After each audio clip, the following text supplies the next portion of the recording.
Action!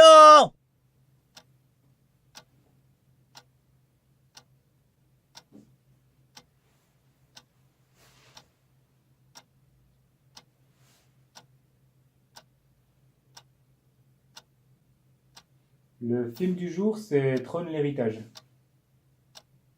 Quoi? On a passé les 100 abonnés?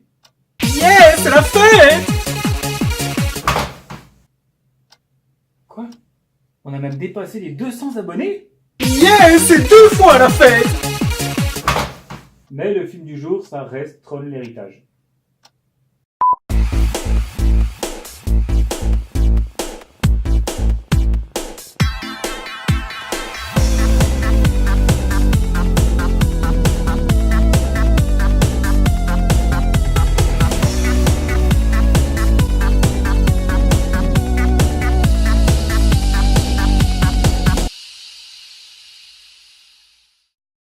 L'histoire commence avec celle d'un programmeur de génie du nom de Kevin Flynn, le héros du premier film qui cherche à développer la grille, un monde parallèle virtuel ayant pour but d'améliorer les conditions de vie de l'humanité tout entière. Ce gentil Kevin est donc en train de raconter son projet et ses aventures à son fils, Sam, mais va malheureusement disparaître du jour au lendemain. Sam est alors élevé par Alan, le meilleur ami de son père, et devient un jeune millionnaire un peu casse-cou et attendez un peu là. Type caucasien, les cheveux blonds, ni trop longs, ni trop courts, des vêtements normaux et oh oh oh oh! Enfin un déguisement facile à faire! Putain yes! Je vais pas avoir à me fouler pour les costumes de cet épisode.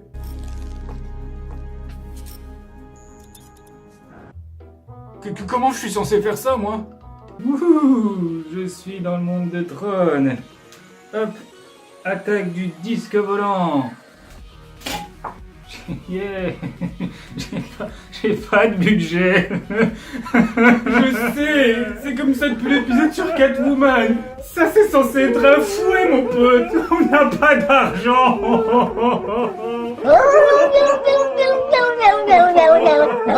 Alan reçoit un jour un mystérieux message sur un beeper que Kevin lui avait confié avant de disparaître. Heureusement pour le scénario, Alan est un mec assez matérialiste et il l'a gardé pendant 20 ans sans raison. C'est juste un mec qui prend tout au pied de la lettre. Ton père un jour m'avait dit de dormir avec et c'est ce que je fais depuis. Et un autre jour, je l'avais un peu énervé et il m'a aussi dit d'aller me faire enculer et depuis... J'ai mal. Le message reçu sur ce beeper invite Sam à se rendre dans l'ancienne salle d'arcade de son père, qui se situe quelque part entre Silent Hill et la Syrie. À l'intérieur, il trouve un laboratoire clandestin plutôt louche, derrière un passage secret ultra voyant et... Attendez, pourquoi personne ne l'avait trouvé avant? Tout le monde sait que le PDG mystérieusement disparu d'une des plus grosses sociétés mondiales passait tout son temps dans cette salle d'arcade et personne n'est venu la fouiller. Est-ce que quelqu'un a essayé de le retrouver au moins? Si ça se trouve, il était juste enfermé dans les chiottes.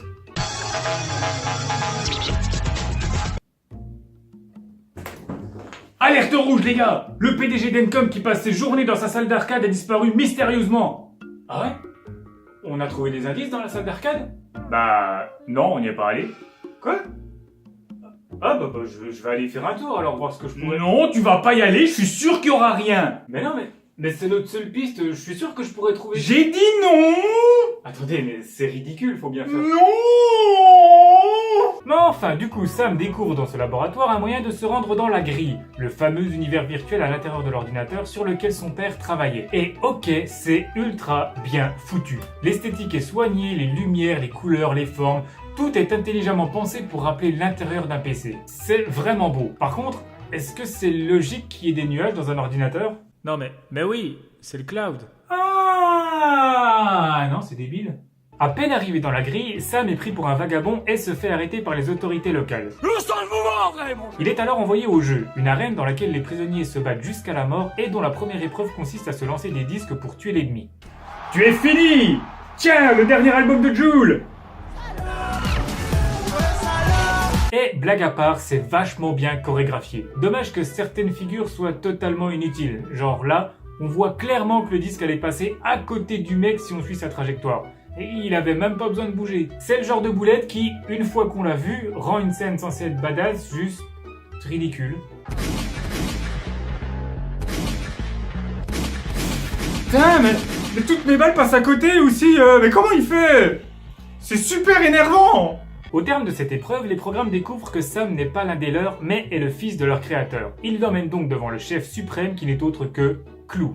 Clou est en fait un programme créé par Kevin Flynn pour l'aider à confectionner ce monde. C'est pour ça qu'il a son apparence. Clou se montre alors hostile envers Sam et lui prend son disque pour lire sa base de données en espérant y trouver de quoi accomplir ses plans de méchant. Dommage pour lui, il ne trouve pas les informations dont il a besoin dans la mémoire de Sam et le renvoie dans l'arène subir une deuxième épreuve encore plus cool que la première dans le but de l'éliminer. Fort heureusement, arrive un nouveau personnage pour le sauver.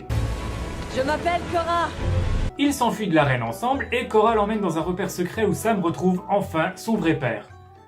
Déguisé en machine à laver. Bon, le père de Sam lui explique vite fait la situation.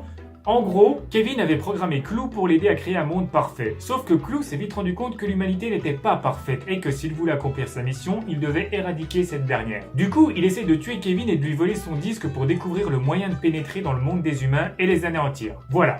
Ce à quoi Sam répond, bah viens, profitons du portail que j'ai ouvert en venant pour repartir, et une fois à l'extérieur on débranche l'ordi et boum, on a gagné. Ça paraît donc être une bonne idée, mais son père refuse pour plusieurs raisons, et notamment parce qu'il sent que ça pue le piège et que Clou va leur tomber dessus en embuscade. Ça crée quelques tensions entre les personnages, Cora et Sam s'engueulent encore plus et se font la tronche.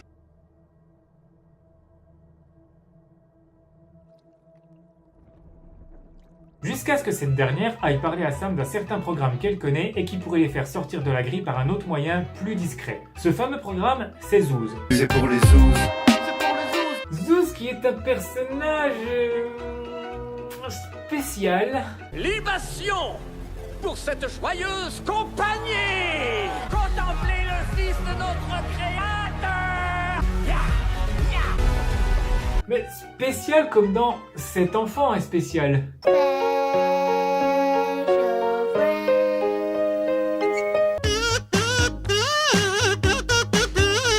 Bon, on va pas s'attarder 15 ans là-dessus, hein. Vous avez déjà tous compris que Zouz c'était un traître, il vole le disque de Kevin et les expulse dans un ascenseur qui tombe à toute vitesse pour les tuer. Les héros s'en sortent et foutu pour foutu, maintenant qu'ils sont repérés, ils décident de rusher en direction du portail pour essayer de sortir. Forcément, il y a quelques couilles, puis vient le combat final contre les méchants. Il y a un premier sacrifice aussi utile qu'une capote dans la poche du pape, puis un deuxième aussi utile qu'un pape dans la capote de ta poche. T'as aucune raison de te sacrifier là. Il suffit juste que ton abruti de gamin se sorte les doigts et décide d'attaquer l'ennemi alors qu'il lui tourne le dos pendant bien 20 minutes. Mais bon, fallait bien un acte héroïque pour finir en beauté, hein. Et c'est donc sur cette preuve d'amour ultime, ou de profonde connerie, que se termine Tron Legacy. Ou Tron l'héritage en français, mais c'était pour la rime.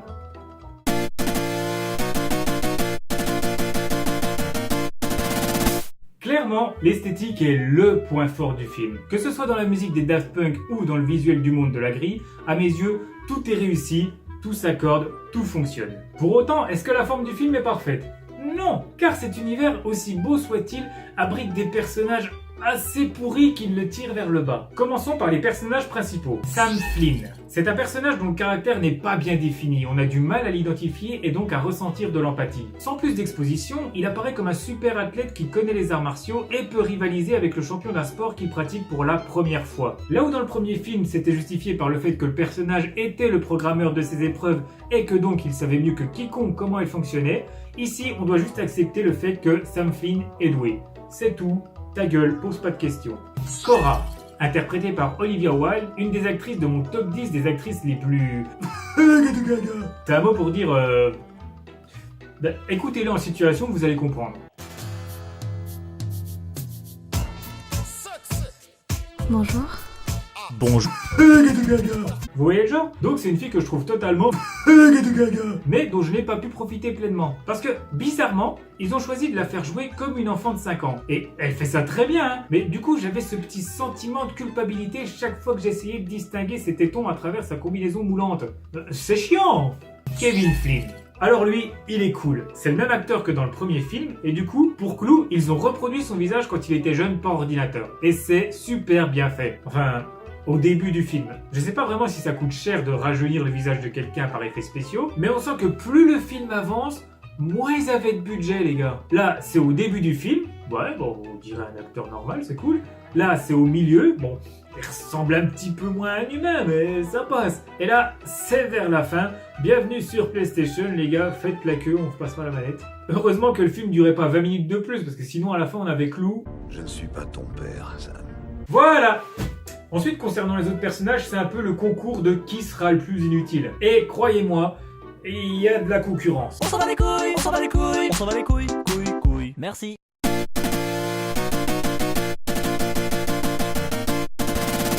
Ce qui est le plus reproché à ce film, c'est son scénario, souvent qualifié de trop simpliste, trop prévisible, etc. Moi, ce que j'en pense, c'est que le scénario est bien. Du moins, il est pas pire que la moyenne. Il suit quasi à la lettre le cheminement du héros dans la théorie du monomythe. Petit rappel pour ceux qui en ont besoin, professeur, c'est à vous. Bonjour. Le monomythe est une théorie inventée en 1949 par Joseph Campbell, qui dit que la quasi-totalité des histoires suit toujours le même schéma narratif. Le héros reçoit l'appel de l'aventure. Ici, Sam qui reçoit le message de son père. Le héros est d'abord réticent, mais apparaît le mentor qui va l'encourager et le convaincre sans pour autant l'accompagner dans son périple. Ici, il s'agit d'Alan, qualifié littéralement dans le film de mentor. Ensuite, le héros passe le seuil de l'aventure. Il vit des épreuves, rencontre ses ennemis et ses alliés. Il finit par découvrir le gain ou atteindre le but de son aventure. Ici, c'est Sam qui finit par retrouver son père. Pour finir, le héros entame le chemin du retour, lui aussi semé de péripéties qui pousseront le héros à l'éveil. Dans le cas de Tron, la mort de Kevin Flynn qui fait prendre conscience à Sam qu'il ne doit pas laisser disparaître les projets de son père et reprendre sa société en main. Et enfin, le retour dans le monde ordinaire qui est, encore une fois, littéral dans le film puisque Sam quitte le monde virtuel pour revenir dans son vrai monde.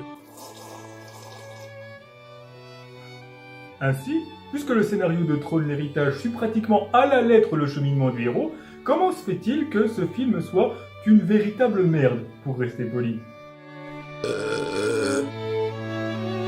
Je pense que ce qui ne va pas, c'est pas le scénario principal, mais c'est tout ce qui l'entoure. Déjà, il a lieu dans un monde inconnu, comme le veut la théorie du monomythe. Sauf que là, il nous est inconnu aussi à nous, spectateurs, et il est jamais expliqué. Certes, il est bon, mais expliquez-moi ce que c'est. Moi, je veux comprendre pourquoi des logiciels auraient besoin de se divertir. Pourquoi il y a de la nourriture dans un ordinateur. Pourquoi il y a un système de classe sociale inégalitaire avec des programmes de la haute société et des programmes SDF. Les programmes ont vraiment besoin d'avoir une maison? Y a rien qui est expliqué. Pourquoi Kevin, au milieu du film, il arrive en mode Jésus-Christ avec des super pouvoirs abusés pour claquer des gueules, alors que pendant 20 ans, il s'est fait victimiser? Et surtout, pourquoi vous m'avez fait chier au début du film avec une histoire totalement hors sujet? Sérieux, le chapitre dont je parle commence à la 5e minute et dure jusqu'à ce que Sam rencontre Alan. Pendant un quart d'heure, vous avez mis en place un truc qui n'a rien à voir avec tout le reste du film et qui est même pas exploité pour présenter le personnage. Vous aviez peur que le film soit trop court ou quoi? Vous avez pris une scène d'un autre film au hasard pour colmater? Tu es un sorcier, Harry. Je te fais le plein? Juste la moitié d'une flûte, sinon je serais trop déchirée. Qu'est-ce que je disais, moi? Ah oui, un sorcier. J'ai bien envie de champagne d'un coup.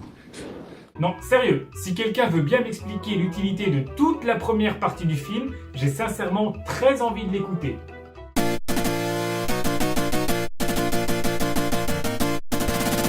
Pour faire ma conclusion, j'ai besoin de vous parler rapidement du premier Tron, qui est sorti en 1982. Bien que le film soit passé quasiment inaperçu à l'époque, ça a été une véritable claque visuelle pour les rares personnes à l'avoir vu. Et en plus de révolutionner le domaine des effets spéciaux, il a également conquis par son scénario novateur, parfois complexe, concernant l'arrivée de l'intelligence artificielle dans nos vies et les limites de celle-ci. Et c'est à cause de ça, je pense, que Tron l'héritage ne fait pas l'unanimité. En soi, c'est un film vraiment cool, avec de très belles images, une ambiance excellente et des scènes d'action franchement bien foutues. Mais il est pas à la hauteur de son grand frère en termes de révolution. C'est juste un film pas mal, ça passe. Mais dommage pour lui, on s'attendait qu'il soit le précurseur d'une nouvelle ère cinématographique comme son prédécesseur. Donc, Tron l'héritage est un film qui vaut vraiment le coup.